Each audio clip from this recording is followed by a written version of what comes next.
Hola a todos y bienvenidos a Biblioteca Resumida. Aquí encontrarás los mejores resúmenes de libros, perfectos para aquellos que aman la lectura, pero que no siempre tienen el tiempo para leer cada página. Si te gusta el contenido, no olvides suscribirte al canal para no perderte ningún resumen. Vamos a empezar. Resumen de la Nueva Edad Oscura de James Bridle.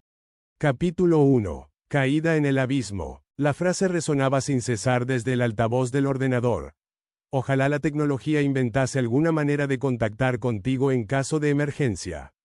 Era una línea del ala oeste de la Casa Blanca, repetida en bucle por un portátil colapsado mientras Bridle intentaba sumergirse en un capítulo nostálgico tras una jornada de lectura sombría sobre el cambio climático y la política global. Aquella frase, convertida en eco mecánico, marcó el inicio de una sospecha que se convertiría en libro. ¿Y si las tecnologías no nos están ayudando a entender el mundo, sino a oscurecerlo? El autor traza un vínculo directo entre el avance tecnológico y nuestra creciente ceguera epistemológica. El problema no es la falta de información, sino su exceso mal digerido, su opacidad funcional y su impacto en la forma misma en que pensamos. Este es un libro, afirma, sobre lo que la tecnología intenta decirnos en caso de emergencia. Porque algo ha ido mal. Hemos confundido alfabetización con funcionalidad, y comprensión con mera operatividad. En lugar de liberarnos, la tecnología ha comenzado a dirigirnos. La red, entendida no como infraestructura sino como metáfora omnipresente, se ha infiltrado en cada capa de la vida social, política y personal. No vivimos en relación con la tecnología, vivimos dentro de ella. Pero la red no es transparente ni neutral. Su opacidad y su carácter no lineal complican la noción de verdad, autoridad y causalidad. Los sistemas se entrecruzan, interactúan, generan efectos inesperados. No basta con saber programar, dice Bridle. Debemos comprender las redes de poder, de metáforas y de lenguaje que sostienen a esos sistemas. La alfabetización sistémica, tal como la propone, implica cuestionar, conectar, interpretar y resistir. Ser capaces de ver cómo los sistemas tecnológicos están imbricados con el poder económico, político y cultural. El pensamiento computacional, esa forma de percibir el mundo como un conjunto de problemas resolubles mediante algoritmos, no es suficiente, y puede ser peligroso. Nos encierra en una visión estrecha, despolitizada y profundamente deshumanizada. La nube, metáfora tecnológica por excelencia, es también una nube de no saber.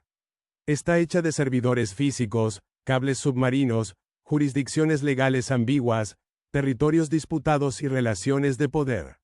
Pero la experimentamos como un espacio invisible y mágico. Este distanciamiento deliberado entre materialidad e idea es precisamente lo que permite que la tecnología esconda su propio poder. Nos refugiamos en sus promesas de conectividad y eficiencia, sin preguntarnos qué queda fuera, quién se beneficia, qué se pierde. Frente al caos informativo, frente a una red que disuelve toda certeza, Bridle sugiere no la claridad, sino el pensamiento nebuloso. Una forma de estar en el mundo que acepte el no saber como condición de posibilidad para otras formas de comprensión. Una resistencia activa al solucionismo. Porque tal vez, como lo intuyeron Virginia Woolf y Donna Haraway, el futuro sea oscuro. Y eso no sea una maldición, sino una oportunidad. Capítulo 2. Computación. Todo sistema tiene sus mitologías.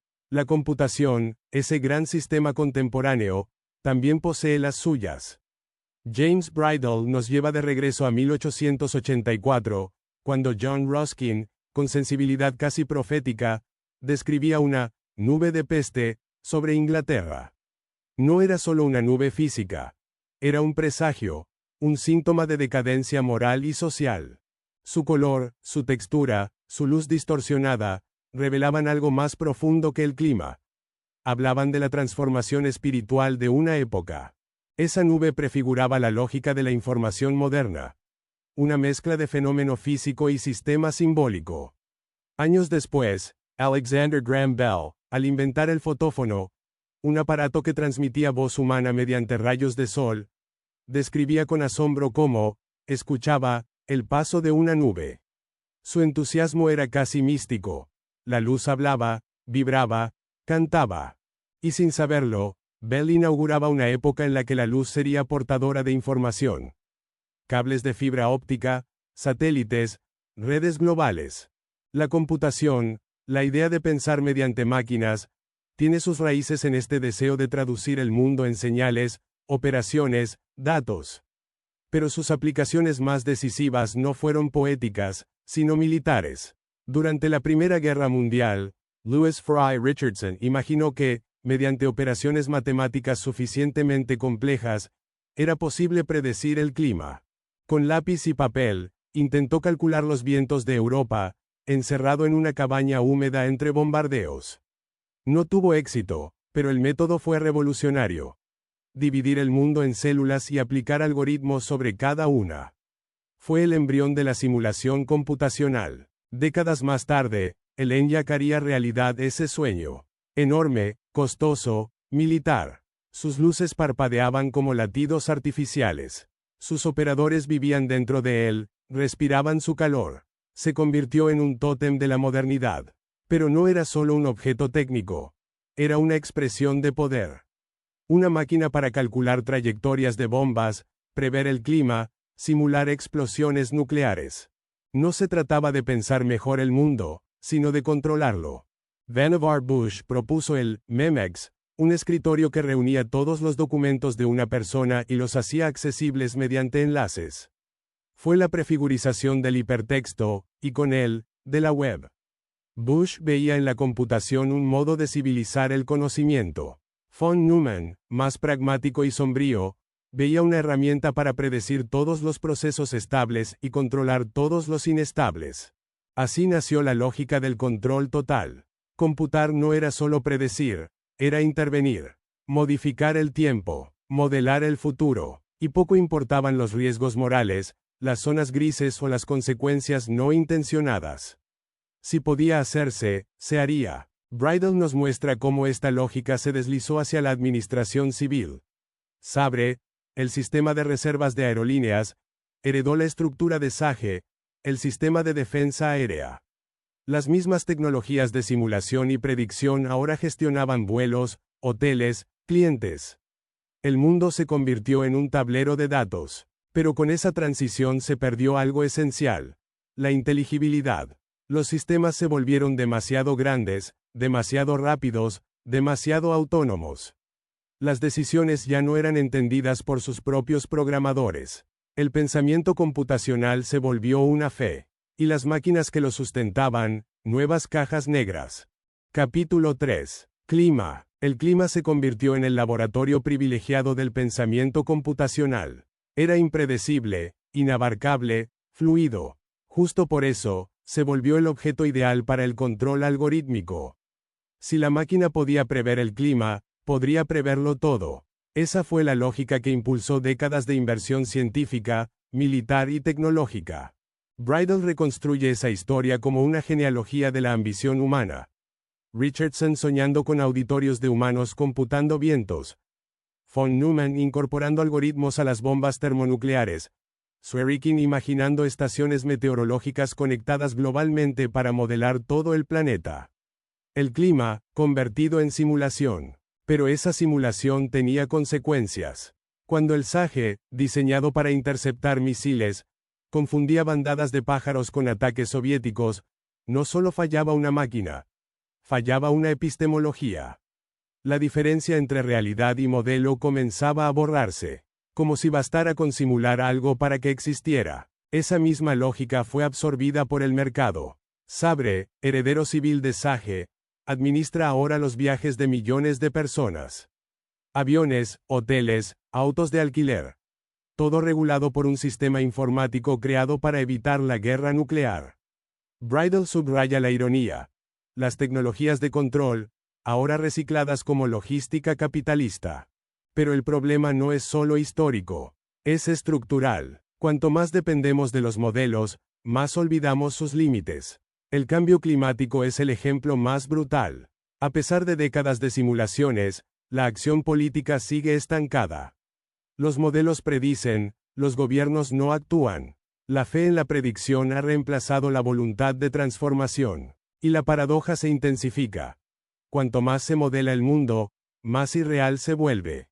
Los datos no lo representan, lo sustituyen. La nube, esa gran metáfora de conexión y control, se convierte en un velo. Nos da la ilusión de saberlo todo, mientras nos impide ver lo esencial. Que el clima cambia, que el planeta arde, que las herramientas no bastan. La única forma de resistir, sugiere Bridle, no es buscar más claridad, más datos, más exactitud. Es aceptar la niebla, la incertidumbre, el no saber. Aprender a vivir, y pensar, en la oscuridad. Capítulo 4. Cálculo. La idea de que el mundo puede ser reducido a cifras, funciones y algoritmos ha seducido a generaciones enteras. En este capítulo, Bridle explora cómo el cálculo pasó de ser una técnica a una ideología. Desde las predicciones meteorológicas hasta los mercados financieros, todo se somete a la lógica del número. Pero lo que comenzó como un intento de comprender la naturaleza devino un impulso por dominarla. Durante la Guerra Fría, John von Neumann encarnó esa transición. Sus modelos climáticos no se contentaban con describir la atmósfera. Aspiraban a manipularla. En sus notas privadas, hablaba sin ambigüedades sobre la posibilidad de usar el clima como arma geopolítica. Sus modelos pretendían anticipar cualquier proceso físico, pero también social, económico y político. El cálculo era la herramienta definitiva para transformar el mundo. Bridle desmenuza esta ambición con ejemplos concretos. En 1954, Vladimir Zworykin imaginó una red global de estaciones interconectadas que recolectaran datos y los usaran para modificar activamente el clima. Su propuesta anticipó tanto Internet como el sueño tecnocrático de gobernar el planeta mediante simulaciones. Pero detrás del entusiasmo científico se escondía un gesto autoritario. Quien controla el modelo, controla la realidad. La fascinación por el cálculo impregnó también la política. Modelos económicos que deciden políticas públicas. Algoritmos de riesgo que dictan sentencias judiciales. Fórmulas predictivas que definen si una familia merece un crédito o un seguro. Lo incalculable, la compasión, el dolor, la esperanza, queda fuera del marco. El lenguaje mismo se ve colonizado. Decimos que algo no es eficiente, o que hay que optimizar recursos, como si la vida fuera una hoja de cálculo. Y cuando los modelos fallan, como en la crisis financiera de 2008 o en las predicciones fallidas del cambio climático, no se revisa la lógica del cálculo, se redobla la apuesta. Bridle subraya cómo esta fe ciega nos empuja a delegar cada vez más decisiones en sistemas automatizados. Pero esos sistemas no piensan, ejecutan, no cuestionan, aplican, y cuando fallan, no asumen responsabilidad. El cálculo, desprovisto de ética, produce un mundo frío, regulado, pero profundamente inhumano. Capítulo 5. Complejidad. En un mundo gobernado por algoritmos, la complejidad ha dejado de ser una frontera del conocimiento para convertirse en una excusa. Bridle plantea aquí una paradoja contemporánea. Cuanto más complejos se vuelven nuestros sistemas, menos los entendemos, y más confiamos en ellos. Los algoritmos de alta frecuencia que operan en los mercados bursátiles son ejemplo de esto. Millones de transacciones por segundo, ejecutadas por máquinas que reaccionan no a la economía real, sino a las señales de otras máquinas. En 2010, un flash crash hundió el mercado en segundos. Nadie pudo explicar exactamente por qué ocurrió. La complejidad había roto la cadena de causalidad. Ya no hay sujetos responsables. Solo procesos que se autorregulan, hasta que dejan de hacerlo. Esta complejidad no se limita a lo financiero. Sistemas de salud, redes de transporte, algoritmos de recomendación en redes sociales, modelos predictivos en justicia penal. Todos son demasiado extensos, veloces y opacos para ser auditados. Sus decisiones afectan vidas, pero nadie las entiende del todo. Bridle argumenta que esta situación genera una doble alienación. Por un lado, los ciudadanos comunes quedan excluidos. No tienen acceso ni comprensión. Por otro, los técnicos también pierden el control. El mito del ingeniero que todo lo puede se desploma ante la magnitud de sistemas que se modifican a sí mismos, que aprenden, que fallan en formas imprevisibles. El problema no es solo técnico, sino político y epistemológico. La complejidad ha sido utilizada para evadir la responsabilidad. Cuando algo falla, se dice que fue el sistema, nunca una persona. Las corporaciones alegan que la inteligencia artificial decidió, como si eso las eximiera de responsabilidad legal y moral. Y sin embargo, Bridle no aboga por una vuelta nostálgica a la simplicidad. Su propuesta es más radical. Necesitamos nuevas formas de pensamiento, nuevas metáforas, nuevas éticas que reconozcan la complejidad sin rendirse a ella.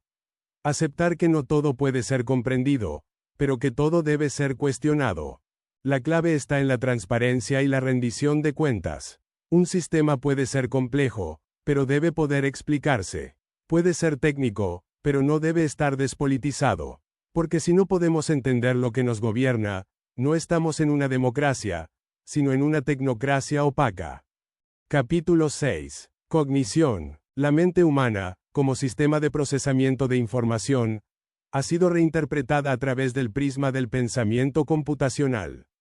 En este capítulo, Bridle despliega una crítica aguda al modo en que hemos permitido que la tecnología redibuje los límites de lo cognoscible, al punto de desdibujar nuestra propia identidad. Las neurociencias y la inteligencia artificial convergen en una visión reduccionista. El cerebro como máquina, el pensamiento como cálculo. Esta metáfora, que alguna vez fue útil, se ha convertido en dogma. El ser humano, bajo esta lógica, no siente, procesa.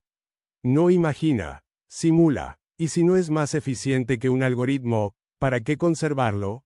Bridle analiza cómo este paradigma ha impregnado la educación, el trabajo, incluso las relaciones humanas. La inteligencia emocional, la duda, la lentitud, la empatía. Todo eso queda marginado. El éxito se mide en términos de rendimiento, escalabilidad y productividad. Las personas devienen dispositivos. En paralelo, las redes neuronales artificiales replican formas de aprendizaje humano sin comprender su contenido. Pueden ganar partidas de ajedrez o traducir idiomas, pero no entienden lo que hacen. Su inteligencia es instrumental, no reflexiva. Y sin embargo, se las presenta como el futuro de la cognición. Aquí Bridle introduce el caso de Tai, la IA de Microsoft lanzada en Twitter en 2016. Aprendía del lenguaje de los usuarios. En pocas horas, se convirtió en una entidad racista, misógina y conspiranoica. La máquina no era malvada. Simplemente replicó la violencia del entorno. Y eso revela el problema. Nuestras tecnologías no son mejores que nosotros. Solo magnifican lo que encuentran. La cognición, entonces, no puede delegarse. No podemos confiar en que las máquinas piensen por nosotros. Porque no piensan, operan. Y si dejamos de pensar, de imaginar, de cuestionar, dejaremos también de ser humanos. El autor aboga por una reapropiación del pensamiento. No como acumulación de datos, sino como ejercicio ético y político. Pensar no es calcular, es dudar, resistir, crear nuevas formas de ver. En un mundo gobernado por simulaciones, la imaginación es subversiva. Bridle cierra este capítulo con una reflexión provocadora. Quizás lo más urgente no sea construir una inteligencia artificial más avanzada, sino defender una inteligencia humana más profunda. Una que acepte la oscuridad, que no se rinda ante la complejidad, y que se atreva a pensar lo impensable. Capítulo 7. Complicidad. La red que nos rodea no solo refleja el mundo, sino que lo configura. En este capítulo, Bridle examina cómo hemos internalizado las lógicas del sistema digital hasta convertirnos no solo en usuarios, sino en cómplices activos de su funcionamiento. Esta complicidad es tanto técnica como ética. Aceptamos, replicamos y normalizamos los valores incrustados en las tecnologías que usamos a diario. El autor parte del principio de que no basta con denunciar el poder de las plataformas digitales. Hay que entender cómo ese poder se sostiene en nuestras elecciones, nuestros hábitos, incluso nuestras omisiones. Al subir una imagen, al aceptar un término de servicio, al hacer clic en una noticia sensacionalista, reforzamos estructuras de vigilancia, explotación y manipulación. El ejemplo de los centros de datos y de los algoritmos de etiquetado automático de imágenes se vuelve especialmente revelador. Bridle analiza el sistema de Amazon Mechanical Turk, en el que miles de personas realizan tareas mecánicas por centavos. Etiquetar rostros, identificar objetos, entrenar IAS. Esta economía invisible, sostenida por trabajadores precarios, alimenta a diario a las inteligencias artificiales que luego se presentan como autónomas. Pero no es solo trabajo barato, es la reproducción de sesgos. Bridle recupera investigaciones que muestran cómo los algoritmos de reconocimiento facial discriminan sistemáticamente a personas no blancas, cómo las decisiones automáticas replican prejuicios de género y clase. Estos errores no son fallas aisladas. Son síntomas de una tecnología que aprende de un mundo desigual, y lo consolida. La complicidad se vuelve aún más inquietante cuando consideramos cómo las plataformas capturan nuestras emociones. Likes, retweets, notificaciones. Todo está diseñado para reforzar comportamientos, para extraer atención, para convertir cada acción en dato. En ese ecosistema, incluso el acto de disentir queda absorbido. La protesta se transforma en contenido. Bridle propone una forma de resistencia que parte del reconocimiento de esta complicidad. No se trata de salir de la red, sino de hacerla visible, de comprender sus mecanismos, de asumir la responsabilidad individual y colectiva. Porque cada clic cuenta, y en el corazón de cada algoritmo hay una decisión humana. Capítulo 8. Conspiración. Vivimos en una era saturada de información, pero paradójicamente también de sospecha. Las conspiraciones proliferan, desde teorías sobre control mental hasta negacionismos climáticos o sanitarios, la desconfianza se ha vuelto ubicua. En este capítulo, Bridle aborda cómo la estructura misma de la red favorece la emergencia de estas narrativas paranoicas. A diferencia de épocas anteriores, donde el conocimiento se organizaba jerárquicamente, bibliotecas, universidades, periódicos, hoy se construye en rizoma. Enlaces, posts, comentarios, vídeos. La red no discrimina entre verdad y falsedad. Su lógica es de asociación, no de verificación. Y en esa arquitectura, las conspiraciones prosperan. Bridle se detiene en casos emblemáticos, como el Pizzagate, o las comunidades de terraplanistas, mostrando cómo estas narrativas no dependen de la evidencia, sino de la conexión emocional. La verdad deja de importar. Lo que importa es la coherencia interna del relato, la identificación con un grupo, la sensación de control frente a un mundo caótico. Las plataformas digitales amplifican este fenómeno mediante algoritmos de recomendación. Si alguien ve un video antivacunas, el sistema le sugiere teorías sobre el 5G, y luego sobre reptilianos. No porque crea en ello, sino porque ese contenido genera más clics, más retención. El incentivo es económico, no ideológico. Pero el resultado es político. Bridle subraya que el pensamiento conspirativo no es solo un desvío de lo racional. Es una respuesta desesperada ante la opacidad sistémica. Cuando las decisiones se toman por algoritmos incomprensibles, cuando el poder se disuelve entre servidores y empresas sin rostro, es comprensible que la gente busque explicaciones alternativas. Lo trágico es que esas explicaciones son falsas, pero más accesibles que la complejidad real. La conspiración, entonces, no es un problema aislado. Es el síntoma de una crisis de confianza epistemológica. Y para combatirla no basta con desmentir o ridiculizar. Hay que reconstruir espacios de conocimiento común, fomentar el pensamiento crítico, y sobre todo, devolver transparencia y responsabilidad a los sistemas que gobiernan nuestras vidas. Capítulo 9. Concurrencia. En este penúltimo capítulo, Bridle aborda el concepto de concurrencia. La coexistencia simultánea de múltiples procesos que no siempre se comunican entre sí, pero que interactúan constantemente. Este término, heredado de la ingeniería de software, se convierte aquí en una metáfora poderosa para entender el presente. Vivimos en un mundo donde miles de sistemas operan en paralelo. Algoritmos financieros, flujos de información, decisiones automatizadas, infraestructuras críticas. Y sin embargo, esa simultaneidad no genera armonía, sino descoordinación, fallos, conflictos inesperados. Bridle muestra cómo la lógica de la concurrencia crea espacios donde la causalidad se fragmenta y la comprensión se vuelve casi imposible. Toma como ejemplo los sistemas de traducción automática, que a menudo producen resultados incomprensibles por operar en múltiples niveles sin supervisión humana. O los algoritmos que gestionan semáforos inteligentes y que, al no comunicarse adecuadamente, generan atascos. En todos los casos, hay procesos inteligentes, pero aislados, actuando como si fueran autónomos, sin visión global. Esta concurrencia caótica se extiende también a las interacciones humanas mediadas por tecnología. Un mismo individuo puede estar participando en múltiples redes sociales, foros, grupos de mensajería, con distintas identidades y discursos. El yo digital se vuelve múltiple, fragmentado, simultáneo. Y esa fragmentación no es liberadora, sino alienante. Bridle enfatiza que esta lógica de la concurrencia desmantela nuestras nociones clásicas de responsabilidad, agencia y verdad. En un sistema donde nadie tiene toda la información, ¿quién responde por las decisiones? En un entorno donde todo ocurre a la vez, ¿cómo pensamos el tiempo, la historia, la justicia? La conclusión es inquietante.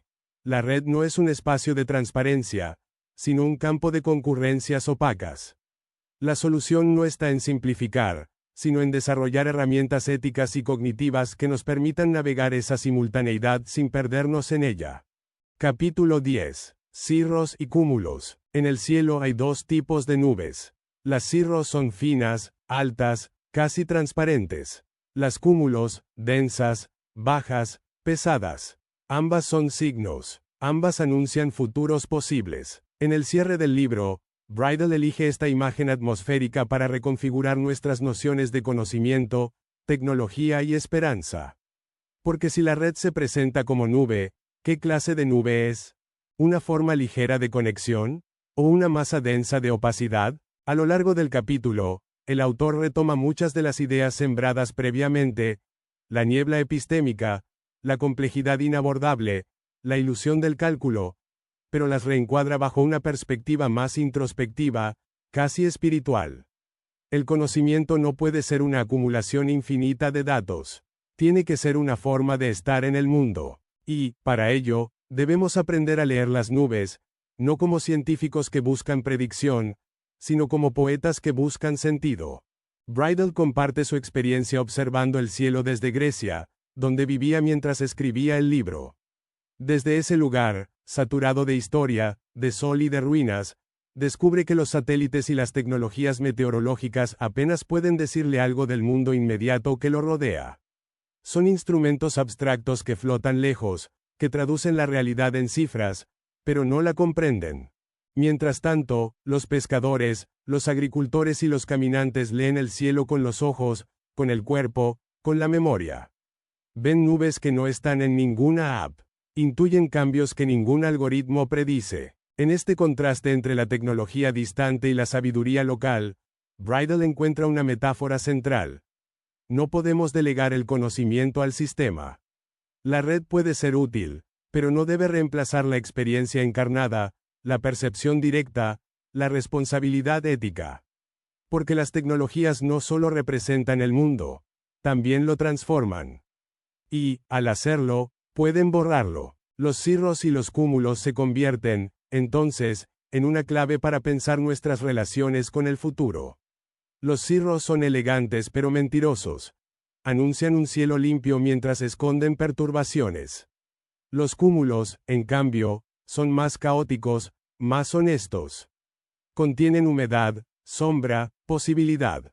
Son lo que realmente cambia el clima. Bridle sugiere que necesitamos una forma de pensamiento cúmulo. Un pensamiento denso, confuso, húmedo. Un pensamiento que no aspire a dominar, sino a convivir. Que acepte el error, el matiz, la incertidumbre. Que renuncie a la promesa de la claridad absoluta y abrace la ambigüedad como fuerza. El capítulo concluye con una afirmación que parece contradecir todo el discurso tecnocientífico dominante. Tal vez la oscuridad no sea una maldición, sino una condición fértil. Tal vez la verdadera sabiduría consista en no verlo todo, en no saberlo todo, en moverse con cuidado en la penumbra. Porque solo en la oscuridad, esa en la que aún brillan las estrellas, podemos imaginar un futuro diferente. Epílogo. La nueva edad oscura no termina con una catástrofe, ni con una solución técnica. Termina con una invitación. Reaprender a pensar, a ver, a imaginar. Bridle no propone desconectarse ni rechazar la tecnología, sino mirarla con ojos nuevos. Comprender sus raíces, su materialidad, sus efectos. Y sobre todo, recuperar el pensamiento como acto radical, político y poético. En una época donde todo parece estar modelado, cuantificado y optimizado, lo más subversivo es aceptar la niebla. Volver a mirar el cielo sin aplicación que lo traduzca. Leer los cirros y los cúmulos con atención, con respeto, con humildad. Porque si esta es una nueva edad oscura, no lo es por ignorancia, sino por saturación. No por falta de luz, sino por un exceso de iluminación dirigida, distorsionada, sesgada. Y tal vez, como en las edades oscuras anteriores, lo que hace falta no es más claridad, sino nuevas formas de visión. Nuevas formas de estar juntos. Nuevas formas de pensar. Y hasta aquí el resumen de hoy en Biblioteca Resumida. Espero que te haya gustado y que te animes a leer el libro completo. Si te pareció útil o interesante, no dudes en darle un pulgar arriba, eso nos ayuda muchísimo. También te invito a suscribirte al canal para que no te pierdas los próximos resúmenes. Gracias por vernos y hasta el próximo libro.